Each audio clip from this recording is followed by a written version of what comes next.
우리 모두의 미래를 여는 진로교육 길라잡이 실천 사례로 알아보는 초등 교과 연계 진로교육 두 번째 시간 시작하도록 하겠습니다.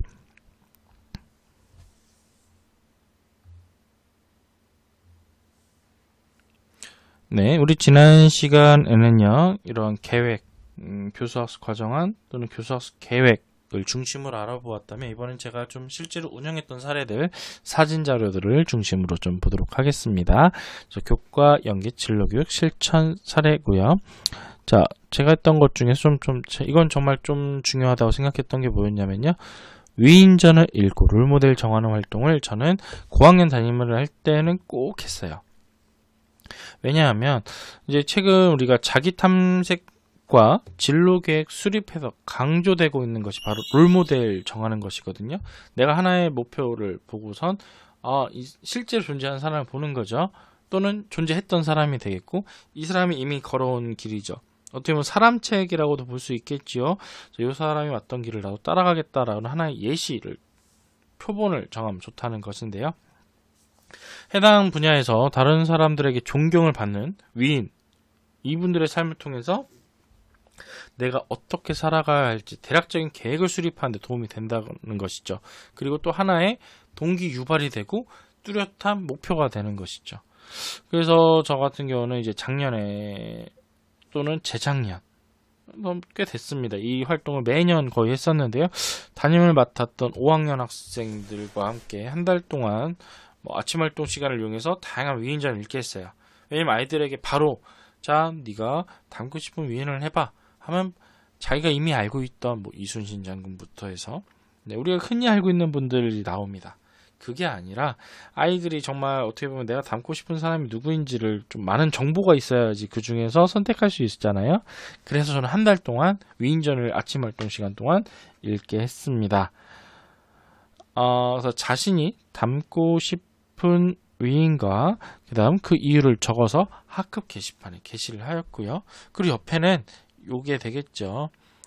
1년 동안 자신의 실제 목표, 이전 같은 경우는 자기가 내가 갖고 싶은 수업 점수, 시험 점수를 적게 했었습니다.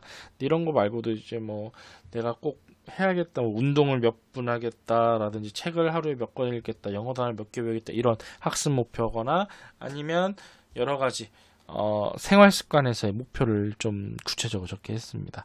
이걸 통해서 좀 저는 이런 닮고 싶은 위인의 이유까지 적게 해서 일회성 활동을 그치지 않게 하고, 어떻게 보면 친구들이 다 같이 보잖아요.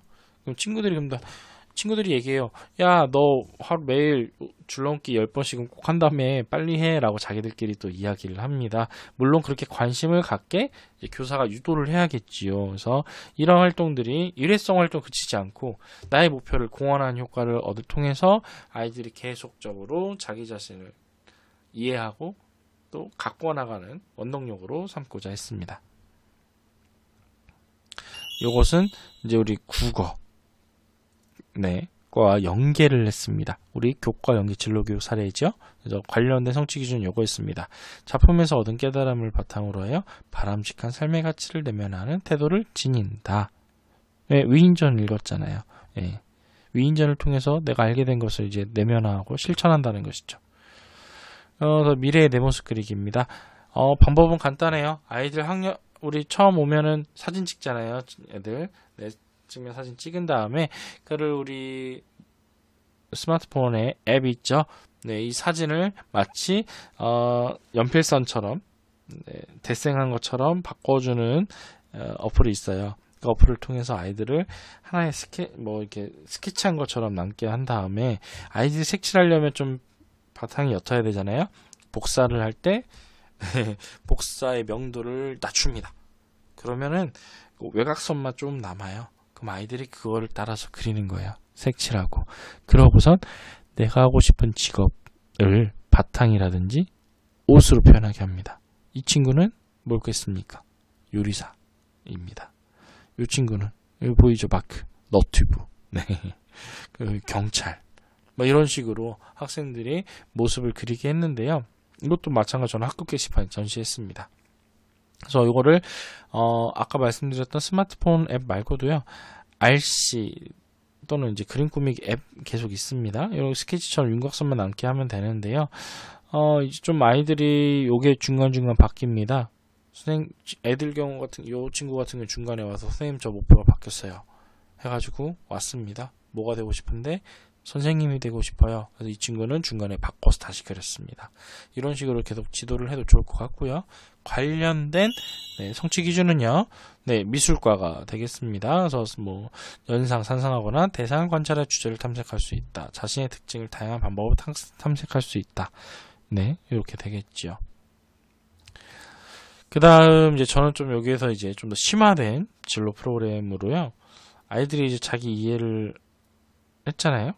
내가 어떤 게 부족하고 어떤 게 잘한다라는 것을 아는 상태이기 때문에 내가 부족한 것을 채우기 위해서 또 내가 잘하는 것을 더 잘하기 위해서 내가 뭘 해야겠다라는 구체적인 계획을 세우겠습니다. 그냥 계획을 세우게 한 게 아니라 저는 좀 체계적으로 세우게 했었습니다. 요거 같은 경우는 2년 전에 했던 건데요. 1만 시간의 법칙 세우기라는 겁니다. 그래서 많은 분들이 알고 계시죠? 1만 시간 동안 내가 노력을 하면 그 분야의 전문가가 된다. 그래서 내 꿈을 이루기 위한 구체적인 계획을 세우겠습니다. 하루에 몇 분씩 할 것인가. 요거 세우게 하면요. 보통 애들 그냥 대충 주면 이거 한 10분이면 끝낸 친구들도 있거든요. 근데 요거를 이제 아이들이 자기 이해, 그 다음 내가 어떤 목표를 좀 가져야겠다라고 하는 직업에 대한 정보를 갖기 시작하면요. 이거 한 3교시 정도 걸렸습니다. 아이들이 엄청 고민을 하더라고요. 그러니까 아이들이 이거 줘봤자 아이들이 10분 만에 끝내던데요. 대충 하던데요. 이거는 우리 교사들이 지도가 부족해서입니다. 아이들에게 우리가 저도 처음에 그랬어요. 이거 처음 도입했을 때 애들이 진짜로 10분도 안 돼서 끝내더라고요. 허탈했고 말도 안 되는 것들이 들어가 있어서 이게 뭐야 했는데 이제 제가 이제 좀 계속 자기 이해 활동 중심으로 했더니 그리고 학생들에게 좀 다양한 직업 정보를 줬더니 좀 아이들이 3교시에 걸쳐서 스스로 작성할 만큼 좀 많은 변화가 있었습니다.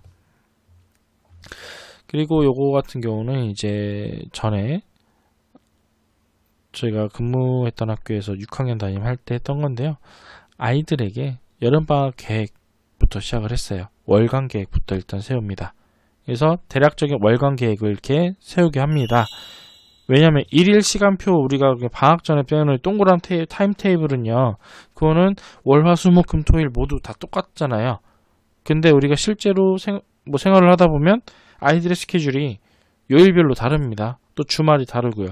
그렇기 때문에 일단 요일별로 월간 해서 요일별로 세우게 합니다. 그 다음 주간 계획을 짜죠. 주간 계획을 짜서 우리가 각 요일별 타임테이블을 짜게 하는 것이죠. 그래서 형식적인 시간 계획이 아니라 학생들의 실제 생활상이 반영된 이런 쉽게 얘기해서 아이들이 주말이라든지 언제 가족여행을 할 수도 있고 또 학원 또는 학습지 또는 운동 이런 시간이 각자 요일마다 또 다르기 때문에 이제 실질적인 계획이 되는 거죠. 왜냐하면 이 계획을 세워서 이 계획대로 가야 되는 하나의 나의 목표점인데 목표점이 분명하지 않고 오늘은 아니니까 조금씩 어기기 시작하면 계속 어기게 되기 때문입니다. 그래서 아이들에게 저는 좀 이렇게 월간 계획과 주간 계획을 짜게 했습니다. 그 다음번에 했던 건요. 저희가 야구 좋아하시는 분들 많이 아시죠? 이도류, 그러니까 투수도 메이저리그에서 투수도 하면서 타자도 하는 일본의 오타니 선수가 고등학교 시절부터 자신이 위대한 야구 선수가 되려고 했던 실천했던 것으로 유명한 만다라트 기법입니다. 만다라트 기법은요. 목적을 달성하는 기술이라는 뜻으로요. 한가운데에는 최종 목표를 씁니다. 여기죠. 우리 이 친구 같은 경우는 우리 1만 시간 법칙에 썼던 그 친구입니다. 서울공연 예술고등학교를 가서 아이돌이 되는 것. 하지만 이 친구는 결국 인문계를 갔어요. 아쉽지만 운, 실력, 인간성, 멘탈, 태도, 자신감, 운동, 집념 무엇이냐? 최종 목표를 달성하기 위해서 필요한 8개 항목을 쓰는 겁니다. 그 다음 각각의 항목, 예를 들어서 운동이다. 또 운동이 일로 가요. 그럼 이 운동을 하기 위해서 내가 해야 될 것도 8개를 적는 겁니다. 이렇게 되면 나의 최종 목표를 이루기 위해서 해야 될 것이 몇 개가 되는 것입니까? 2, 4, 6, 8, 9, 81, 81가지. 81가지 중에서 하나, 둘, 셋, 넷, 다섯, 여섯, 일곱, 8개가 빠지네요. 네. 그럼 이 70개가 넘는 구체적인 내가 해야 할 목표가 생긴다는 것이죠. 그래서 꿈을 이루기 위해서는 어떤 노력을 얼마나 해야 되고 또 구체적으로 내가 정리를 할 수 있다는 거죠. 그래서 구체적이고 현실적인 목표 설정에 도움을 주기 위해서 실시를 하였고요. 꿈을 이루기 위해서 필요한 항목 그리고 노력해야 할 일들을 학생들이 알고 있는 정보와 배경 지식만으로 작성하라고 하면요. 애들 작성 못해요. 칸 채우기 급급하다 보니까 말도 안 되는 게 들어가기 때문에 아무래도 이런 책이라든지 인터넷을 통해서 정보를 수집한 후 작성하도록 지도를 해야 됩니다. 저는요 이거를 일주일 동안 과제식으로 줬어요.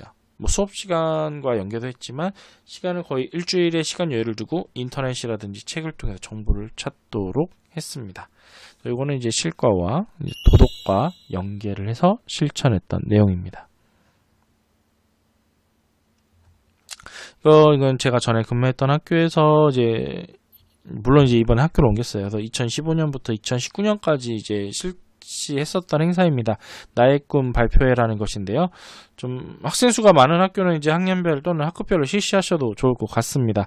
제가 전에 근무했던 학교는 전교생이 40명 내외의 작은 학교였기 때문에 한 2교시 2시간 동안 이제 전교생이 모여서 자신의 꿈을 발표, 이렇게 지금 사진에 보는 것처럼 발표를 하시거나 아니면 자신의 장기를 직접 선보이는 시간을 가졌어요. 이 친구 같은 경우는 앞에서 나의 꿈, 야구 선수를 발표하면서 야구공을 들고 와서 직구 던지는 그립 보여주고, 커브 던지는 그립 보여주고, 이런 식으로 이제 선보이는 시간을 가지기도 했습니다. 그래서 뭐 노래 부르기라든지 피아노 연주, 뭐 줄넘기 등등등 학생들이 자신의 장기도 선보이기도 되고, 또 자신의 장점도 알릴 수 있는 기회도 됐습니다. 네, 이런 발표의 이제 일회성은 또 끝나지 않게요. 네, 이렇게 글도 쓰게 했습니다. 이렇게 글도 쓰게 했습니다. 여기에 보면 내가 무엇이 되고 싶은지를 학생들이 좀 잘 적었지요. 네. 그래서 이렇게 일회성 행사가 되지 않도록 했고요. 이를 통해서 이제 학생들이 국어과 연계된 발표 또 글쓰기 활동으로 실시를 하였습니다. 이게 의외로 아이들에게 많은 호응을 얻었던 활동이었습니다. 네, 먼저 이제 두 번째 이제 교과 연계 진로교육 유의점 보도록 하겠습니다. 우리 초등학교에서의 이제 교과 연계 진로교육을 하기 위해서는요, 우리 초등학생들이 겪는 진로의 문제부터 알아봐야 되는데요. 첫 번째, 장래에 대한 무계획. 계획이 없죠. 네, 모르니까요. 자기인식 부족, 그러니까 자신에 대한 올바른 이해가 부족하다고 했죠. 그러다 보니까 희망과 현실이 괴리됩니다. 왜? 어찌 보면 환상기라고 했잖아요. 자신의 능력을 과대평가하기도 하는 시기이기 때문에 올바른 자기이해가 부족해요. 그러다 보니 과대평가를 하고 공상에 빠지다 보니까 자신의 꿈은 엄청 큰데 현실은 그에 따르지 못하는 것에 대한 괴리도 있다는 것이고요. 그 다음에 진로에 대한 두려움과 압박감이죠. 왜냐? 진로에 대해 아는 바가 없기 때문에 막연한 두려움과 압박감을 갖게 되는 것이고요. 그리고 또 진로에 대한 정보가 아무래도 부족하지요. 그리고 진로에 대한 부모님과의 갈등. 왜냐? 학생 같은 경우는 부모님 입장에서 얼토당토하는, 또 부모님 입장에서 야 이거에서 어떻게 밥 벌어먹고 살 거야 라는 말이 절로 나오는, 또는 야 네가 이걸 어떻게 해 라는 말이 나오는 그런 진로를 갖기 때문에 부모님과의 갈등을 갖는 경우가 많고요. 그다음에 왜곡된 직업 인식. 밖에서 봤을 때 좋아 보이면 무조건 좋은 거죠. 예전에 제가 거의 신규 발령 2005년, 2006년이었는데 그 당시 남학생들의 진로 희망 조사해 보면 가장 많았던 게 PC방 사장님. 네. 뭐 그게 나쁘다는 것은 아니고요. 그만큼 PC방이 한창 유행할 때고 애들 많이 갈 때였잖아요. 그러다 보니까 내가 재밌고 나에 대한 이해, 나의 장점, 특성 없이 그냥 내가 자주 가서 가는 PC방 사장님이 마냥 부러운 거예요. 그러니까 되고 싶은 거죠. 또는 그냥 부모님이 공무원이니까 나도 그냥 공무원. 왜? 부모님이 하니까. 또는 의사. 왜? 뭐 내 자신의 이해라든지 어떤 목표가 아니라 엄마가 의사되래요. 이런 식으로 왜곡된 직업인식을 갖게 된다는 것이죠. 다음 진로 선택에 대한 갈등도 있었습니다. 이 때문에 우리 초등학교에서의 교과 연계 진로 교육 시 유의점은요. 첫 번째, 학생 수준을 고려해야 되고요. 두 번째, 성취 기준 중심의 재구성이 꼭 이루어져야 됩니다. 그렇지 않으면 진로 교육도 못하고 교과 교육도 못하는 두 마리 토끼를 쫓다 한 마리도 잡지 못하는 결과를 얻게 됩니다. 학생들이 제일 중요합니다. 구체적인 꿈이나 목표를 요구하지 말아야 합니다.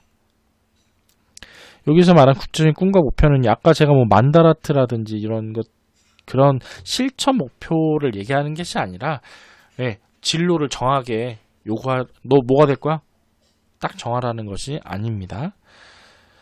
열린 자세와 다양한 경험을 제공하는 데 목표를 둬야겠고요. 그 다음에 적절한 피드백이 꼭 필요합니다. 다음 명확한 도달점 제시 또한 필요합니다. 그래서 교과 연계 진로 교육에서의 또 평가, 그래서 이전 시간에 강조해서 말씀드린 바 있습니다. 네, 그럼 이상으로 교과 연계 진로 교육 연수 마치도록 하겠습니다. 감사합니다.